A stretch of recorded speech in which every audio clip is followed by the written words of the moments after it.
Is it really easy for you to put together a statement of advice? Is it really quick for you to do the data entry after a client appointment or do the basic admin that's required when you're implementing the advice and recommendations? Well, for a lot of advisors, they say, yeah, it's easy and it's quick and it's much cheaper than getting someone else to do it. Well, here's the thing.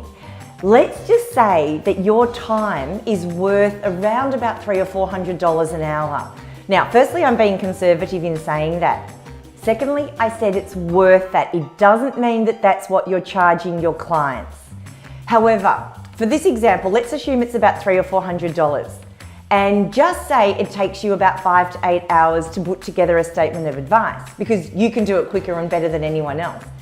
Then that is $300 to $400 per hour for 5 to 8 hours of you doing a statement of advice.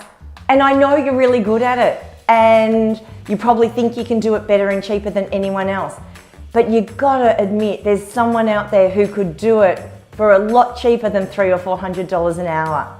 So it's actually costing you money. So if you calculate how long it actually takes you based on an hourly rate of around about $300 or $400, I'll guarantee that that turns out being a very, very expensive financial statement of advice and one that could be done elsewhere much cheaper.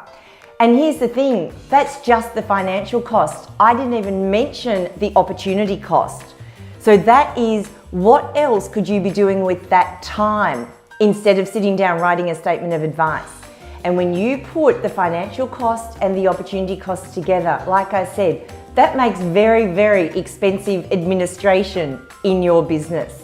So this is one of those little tips where I really want you to just think about and reflect on, are the activities that I'm doing the best use of my time, of my skill, of my expertise? And are these activities that are moving my business forward? Or could someone else potentially do these activities to a reasonable standard at a much cheaper and more effective rate? So you're running a business and I'm assuming you're doing it so you don't just break even. You want to make a profit and you want to make a bigger difference in more people's lives, then you need to be aware of what some of these administrative activities are costing and make sure they're allocated to the most appropriate resource, which is probably not the financial advisor. Okay, so whatever you do with that, make it count.